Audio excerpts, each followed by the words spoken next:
Take a stab at some calls here off this bounce of this VWAP. There we go. So we entered some AMD. We're freaking out, guys. We had to go into our put section. Swerve.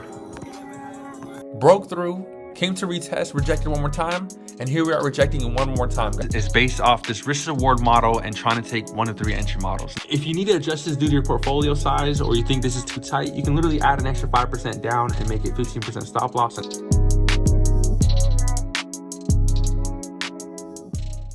Good morning, my fellow traders, and welcome back to another live trading session. It's currently Wednesday, 30 minutes before the market opens, and let me give you guys my thoughts on how I read the market and what I'm thinking about as far as what I'm going to do today. So I have already a call level and a put level where I plan to take puts and calls, and also let me give you guys a breakdown on how I found these levels as well.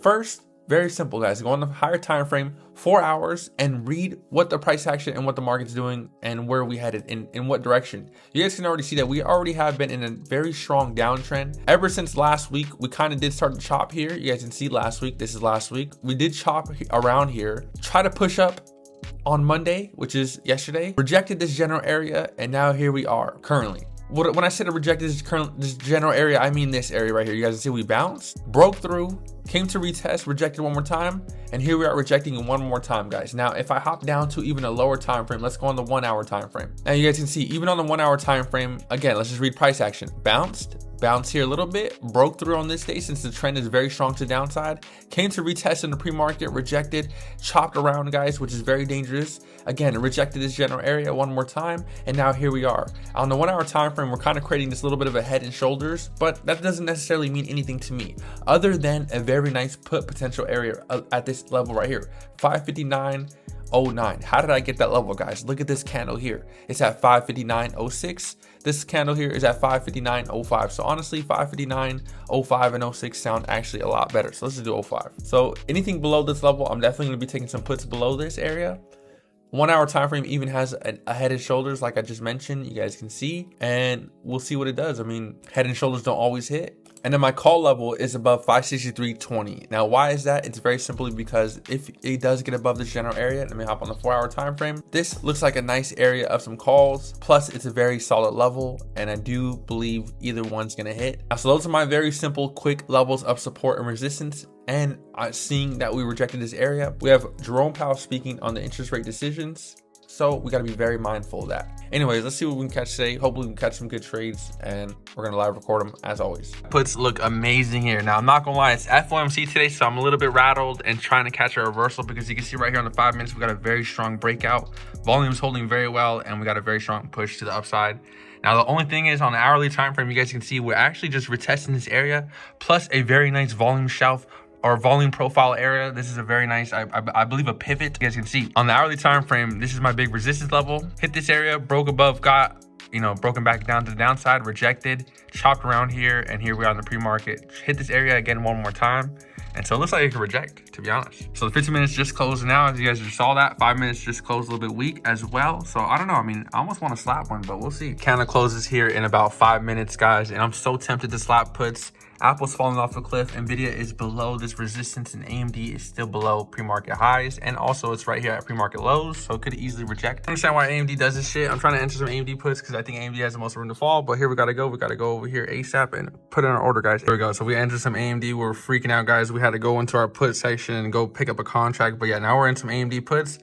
We're going to take this little break below this EMA area, and plus I think it has the most room to fall. So honestly, guys, the only unfortunate thing is this is not my trading style, because look at this. I'm literally just trading this based off of a candlestick plus the market momentum of this general area. And the reason why I say this is not my trading style, because look at this.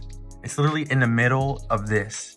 Like, what is that, bro? This is literally chop. So very dangerous trade, to be very honest. The only thing I'm basing this trade off of is very simply this candle here. So not only that, but when I also go on the 5 minute time frame, you can see we're below this EMA. So I'm going to attempt to take this. It could easily just be a pullback, but we'll see, guys. We're going to take it. We're going to take a stab here. Next week contracts, see how they go. One reason why I like trading next week contracts. Now, of course, I don't like losing, but look how strong that push is. Now, you guys saw that I did get in at the very bottom. This thing done pushed up almost a whole 50 cents. Not even almost. It did. And look how much we're down, guys. Really not that bad. Had I taken, had AMD had same day expirations, these would be down super horrible. Had I taken the same week expirations, these would be down even more worse. So good cut on AMD, and you guys can see there's not a screenshot. I'm gonna upload it in my TradeZella here shortly as well. But we got in for 281, sold at 261, so a very small $20 cut here. Really not that bad at all. And the unfortunate thing is, oh, this is SPY. I ended up putting on SPY. So I'm looking back at my trade, like I mentioned earlier, literally it's kind of not a good trading setup because we're kind of in the middle of nowhere and it goes against everything that I normally do. The only thing I was relying on was this shooting star, or whatever you want to call it, doji reversal potential type candle. Fortunately, did not hit. So we did just sell for a very small cut. I mean, I'm talking about so small, guys. Check this out. We entered, you guys saw, on this next candle right at this retest, expecting us to drop. But what I always try to tell people is, guys, the moment you see something that goes against what you're entering for, in this case, I see a very big fat bullish engulfing here. Volume's kicking in just a tad bit. Market's trying to recover a little bit. ES is at EMAs here as well. I mean, some stocks are falling still, like Q's and Apple, but either way, I took the worst horse, I guess you could say. I took the wrong trade. Either way, my whole point is the fact that, guys, as soon as you see something technical analysis wise goes against your trade idea, you need to exit. In this case, this is a bullish engulfing. And so, you know what? I decided I have to just cut it, because in this case, a bullish engulfing indicates a potential pump to even more upside. So we just took the small cut, guys, and here we are. Very small loss, and I don't mind. I'll take it. I take losses is based off this risk reward model and trying to take 1 to 3 entry models. Now, of course, in this kind of market with this Trump market and FOMC this week, and plus adding in last week with the whole chop, I've only been able to collect 1 to 2s and 1 to 1s and in between, like 1.5s, 1 to 1.5s, stuff like that. Very small. Like yesterday, guys, for an example, I only collected $4. You know what I'm saying? Like and that's not even a 1 to 1. It literally just went up and came all the way back down to break even and never even went back above again. So, we kind of just have days like this. But anyways, that trade that I just took right now was for $281 entry, as you guys saw earlier when I showed my orders. And the entry model that I'm using here as an example is $300 entry. So let's just round up my $281 contract that I took earlier and round it up to $300 and use this as an example. So again, I entered for $300, willing to lose 10% of that. If you need to adjust this due to your portfolio size, or you think this is too tight, you can literally add an extra 5% down and make it 15% stop loss, and add an extra 5% and make it 35% gain.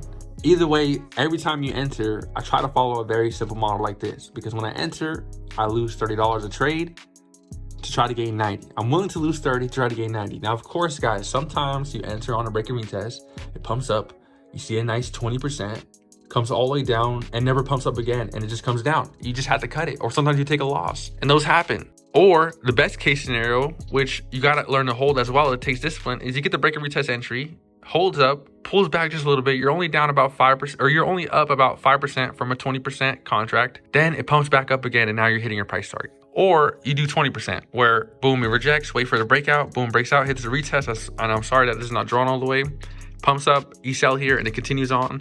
Either way, guys, trading like this is horrible. Entering in, willing to lose 10% to try to gain 10%, very small. Like, how many times can you lose and gain before it's a tug of war? Like, literally, it's not worth it to do that. I'll take 5 losses back to back and take 2 wins and recover what I lost if I can get a 1 to 3. Now, of course, it's not always realistic, guys. Sometimes we're collecting 1 to 2s, but either way, even the same thing. You got to make sure your trade setups are perfect, and then you'll be able to assess your risk, be able to keep your portfolio and not burn it, and keep trading. Take a stab at some calls here off this bounce of this VWAP, and plus it's retesting on the ES for this 15 EMA. Looks pretty decent as well, and also it's kind of a risk, so this is going to be your last trade, to be honest.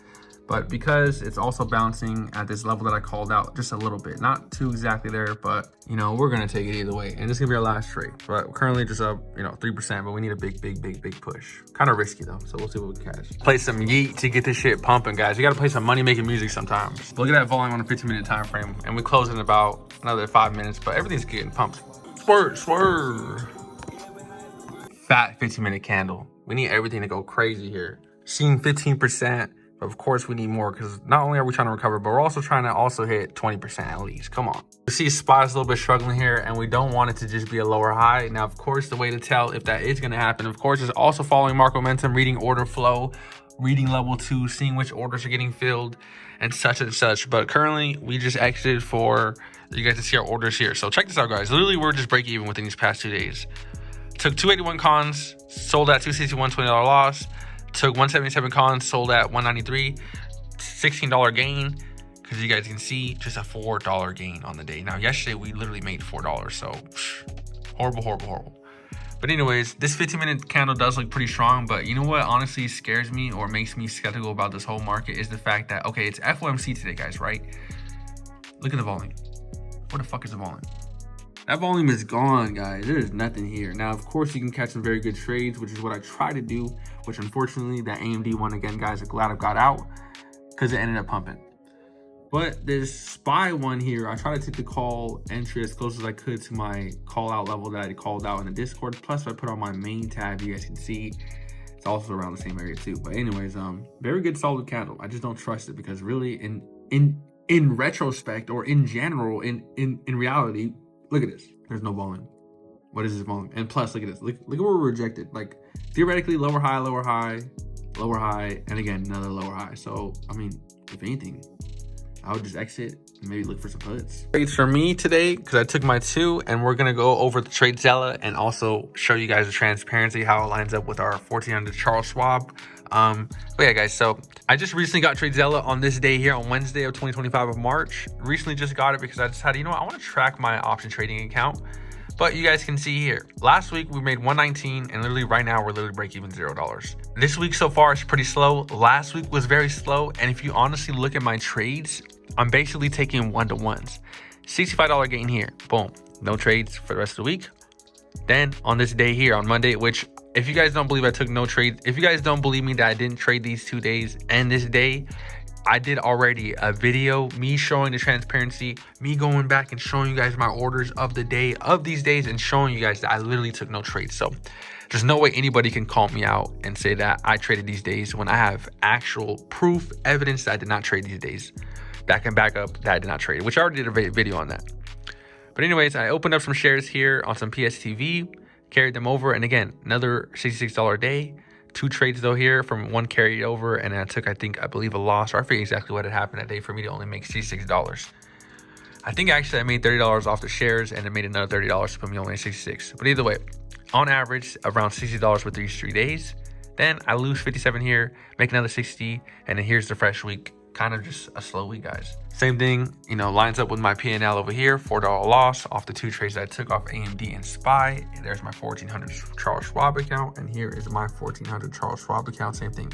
So yeah, we took a $4 loss. It is what it is, but break even. You guys have an awesome week. I hope you guys are enjoying yourself. I hope you guys are also catching some very awesome trades. And look, guys, if you guys want to join the Discord and be a part of a community that's full of traders, and I'm literally not trying to sell you guys anything, I'm just trying to have you guys be a part of the community that talk every single day about trading, then join my free Discord, guys, and the link in my bio. On my website, hit free server, and you'll join the community. Now, there's a lot of education in there as well, but not only that, we talk every single day about trading, and it's very fun to have a lot of people just in there chatting it all up. So I hope to see you guys in there, and I hope you guys enjoy this vlog. I know as lately, I'm trying to figure out what I can do to change up my vlog style. Honestly, I'm trying to curate it more towards education. I'm trying to curate it more towards people that want to learn. I'm trying to explain why I'm taking these trades I'm taking, what's the entry, what's the concept, what's the idea behind it.